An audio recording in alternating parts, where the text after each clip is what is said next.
নমস্কার, আমার এমজে ব্লগে তোমাদের সকলকে স্বাগত এবং অনেক অনেক ভালোবাসা। বন্ধুরা, তোমরা কে কেমন আছো একটু কমেন্ট করে জানিও তো। আর আশা রাখছি খুব ভালো আছো। তোমাদের ভালোবাসায় কিন্তু আমি ভীষণ ভালো আছি।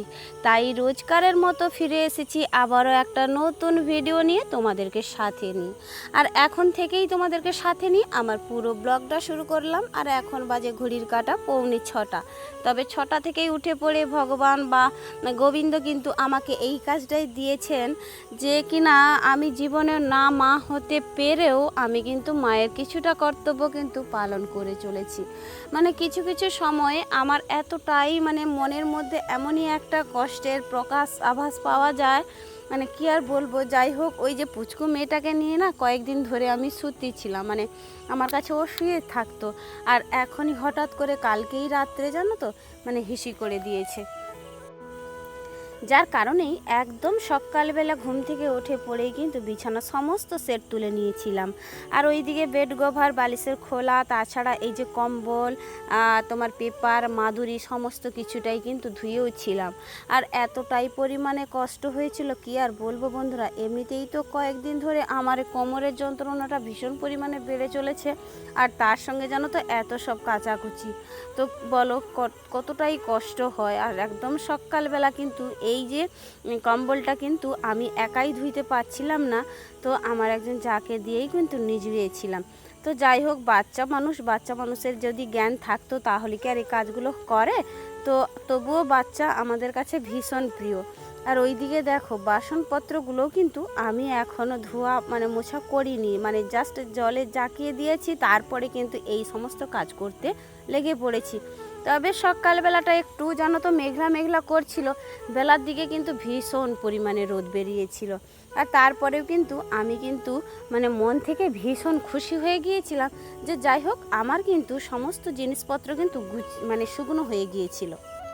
আমি চাইলে তো আর সব জিনিসটা হয় না, ভগবান যেটা চাইবেন সেটাই কিন্তু আমাদের মধ্যেই এসে উপস্থিত হবেন। তো সব কিছুটাকেই মাথায় রেখে ভগবান গোবিন্দকেই ভরসা করেই কিন্তু আমাদের জীবন। আর ওইদিকে প্রথমে ভাবলাম যেহেতু রোদটা একটু সামনের দিকে উঠেছে আর ওইদিকে মাদুরিটা একটু দিয়ে দিই, তো তারপরে পরের দিকে জানো তো প্যান্ডেলওয়ালাগুলো চলে এসেছিল, আর ওই কারণে আমার মাদুরি বলো আর পেপারগুলো দুটোই কিন্তু সরিয়ে নিয়েছিলাম। আর ওই যে সাইডে দেখতে পাচ্ছ আসনগুলো কিন্তু আমার একজন খুড় শ্বশুরমশাইয়ের বাড়িতে ওরা কিন্তু রোদে দিয়েছিল, সবাইকেই কিন্তু গুঁড়োতে হয়েছিল।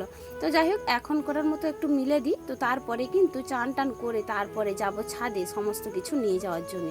ওইদিকে আর কম্বলটাকে কি করছি বলো তো, ভারী তো, ওটাকে আর নাড়াচাড়া করতে পারিনি।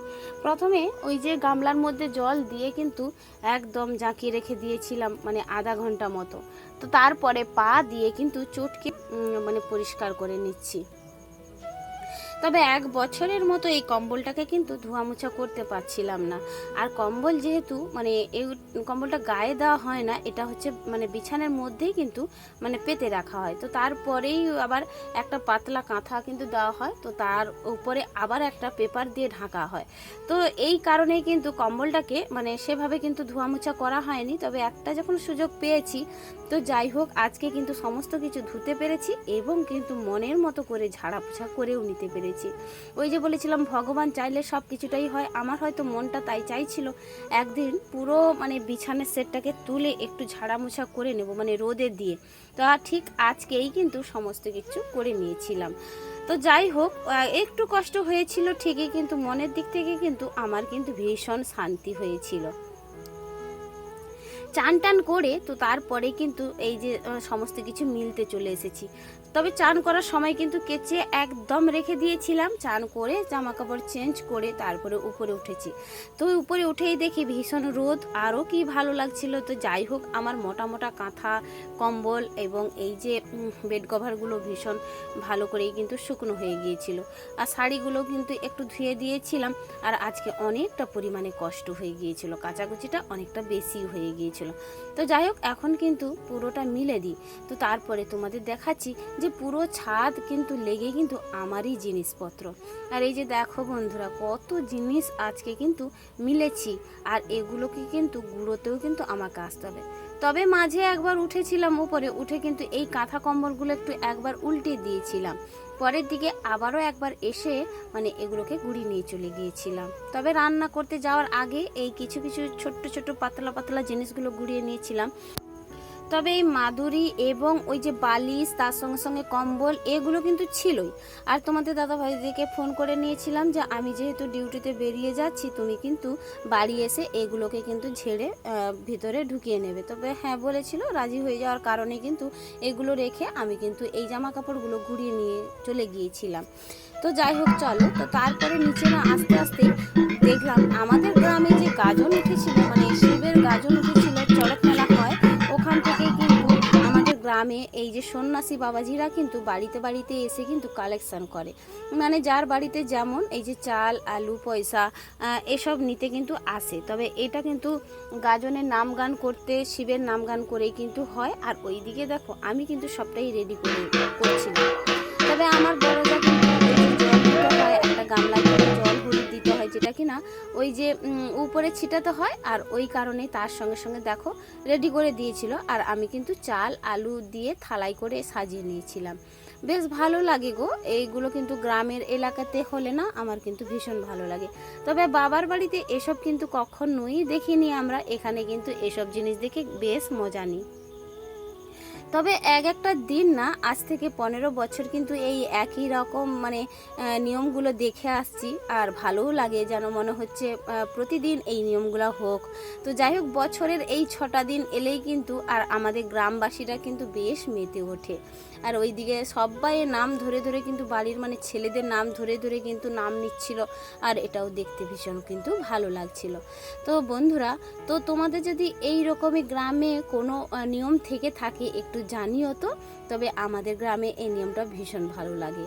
আর দেখো, চালগুলো নিয়ে নেওয়ার পরে ওই যে হলুদ জল করে যেটা গামলাতে দেওয়া হয়, ওটা ছাদে যখন ছিঁচবে না, সবাই মিলে গিয়ে কিন্তু ওই জলটা মাথায় নেব, মানে শান্তি জল হিসাবে ওটাকে কিন্তু আমরা মাথায় নিয়ে থাকি।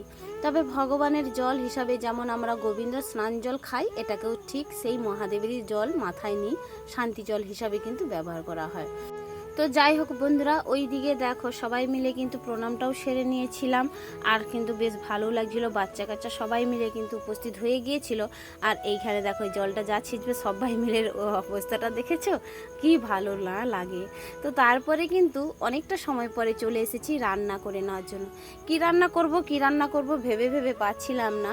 আর জানো তো, এখন তো পর্যন্ত ভীষণ গরম, এত গরমের মধ্যে থেকেও মানে রান্না করা, সমস্ত বাড়ির কাজ পাট করা, তারপরে ছাদে জানো তো অনেকটা মানে মানে অনেকবার ওঠানামা করতে হয়েছিল। আর শরীরটাও কিন্তু ভীষণ ভালো লেগেছিল। আর তার উপরে আমাদের অফিসের কাজটা কিন্তু আজকে একটু মানে ছিলই, মানে ইমার্জেন্সি না গেলেও নয়। আর এমনকি আমাদের ফিল্ডের কাজ, অফিসের কাজ সমস্তটাই কিন্তু আজকে চাপ পড়ে গিয়েছিল। আর ওইদিকে জানো তো পটলগুলো কি করেছিলাম জানো তো, একটু ভাজা করব বলে কেটেছিলাম। তারপরে ভাবলাম যে না, ভাজা না করে একটু দরমা করে নিই। আর ওই যে আদা, জিরা, টমেটো দিয়ে একটু দরমা মতো করি। তবে এই রান্নাটা আমি কিন্তু অনেক আগে করতাম, মানে এখন কয়েকদিন বেশ বন্ধ করে দিয়েছিলাম। তবে আলু পটলের তরকারি করলে কি হয়, একটু আলু দিতে হয়। আর এই রান্নাটা করলে কিন্তু এর মধ্যে আলুটা না দিলেও চলে। তবে তোমাদের দাদাভাইয়ের কিন্তু এটা কিন্তু মানে প্রযোজ্য। তো ওই কারণে ভেবে ভেবে ভাবলাম যে না, একটু তো মানে দরমা মতোই করে নিই। খেতে কিন্তু ভীষণ ভালো লাগছিল, আমার তো ভালোই লাগছিল, কারণ অনেক দিন পরে খেলাম তো। আর ওই কারণেই ভালো লাগছিল। আলুবিহীন রান্না, এতে কিন্তু কোনো সমস্যা হয় না তোমাদের দাদা ভাইয়ের, বিশেষ করে আমার একটু একটু অসুবিধা হয়। তবে এই যে পটলের দরমাটা কিন্তু ভীষণ ভালো মতো খেয়ে নিয়েছিলাম। আর ওইদিকে একটা পদ রান্না করা হয়ে গেলে কিন্তু আবারও একটা পদ রান্না করে নেব। আর দেখো এর কিন্তু রসাগুলো বেশি রাখবো না। তা যাই হোক, আর একটা পদ রান্না বলতে একটু খাড়া তরকারি করে নেব। আর সঙ্গে জানো তো বিচাকলা আলু একটু সেদ্ধ দিয়েছিলাম। এটাই হচ্ছে আজকে দুপুরের মেনু। ভিডিওর এই পর্যায়ে এসে একটা কথা না বললেই নয়, ভিডিওটা যে সকল বন্ধুরা আমার এখনো পর্যন্ত দেখছো, তো তোমাদেরকে সবার প্রথম জানাই অনেক অনেক ধন্যবাদ ভিডিওটা দেখার জন্য, তোমাদের মূল্যবান সময়টুকু আমার ভিডিওর মধ্যে অপচয় করার জন্য। আর আজকের ভিডিওটা যে সকল নতুন সদস্য হয়ে আমার ভিডিওটা দেখছো, তো তোমাদেরকে সবাইকে জানাই অনেক অনেক ধন্যবাদ। ভিডিওটা একটু যদি তোমাদের কোনো অংশ ভালো লেগে থাকে তাহলে একটা কমেন্ট করে জানিও। পুরনো বন্ধুদের তো কোনো কিছু বলার নেই। তো তোমাদের আরও একবার জানাই অনেক অনেক ধন্যবাদ আমার ভিডিওটা দেখা এবং এত সুন্দর সুন্দর কমেন্ট করার জন্য। আচ্ছা, এ পর্যায়ে আমি বলি, আগের দিনের ভিডিওতে যে সকল সুন্দর সুন্দর দিদি ভাইরা আমার সুন্দর সুন্দর কমেন্ট করেছো সে সকল দিদি ভাইদের একটু নামগুলো নিয়ে নিই। সববার প্রথম জানাই সুস্মিতা সামন্ত বনুকে। তো সুস্মিতা সামন্ত, তুমি কিন্তু আমার ভিডিওটা অনেক দিন পরেই কিন্তু কমেন্ট করলে। তো জানি না, তোমার হয়তো শরীরটা ভালো ছিল না বা তোমার ছেলেকে নিয়ে হয়তো এতটাই ব্যস্ত হয়ে পড়েছিলে, হয়তো আমার ভিডিওটা দেখতে পাচ্ছিলে না। তো যাই হোক, এখন হয়তো বাবার বাড়িতে এসেছো, যার কারণেই কিন্তু আমার ভিডিওটা দেখে এত সুন্দর কমেন্ট করেছো।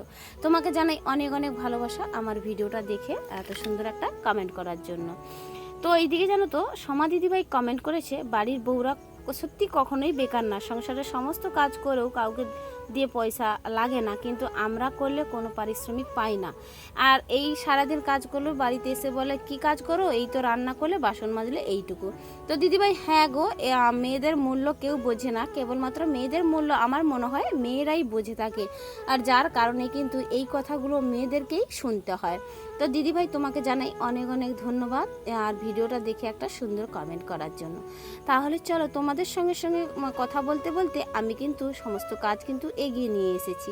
আর ওই যে রান্না বান্নাগুলো কমপ্লিট করে নিয়েছি, আর সঙ্গে কিন্তু উনানগুলো কিন্তু পেড়ে নিয়েছি।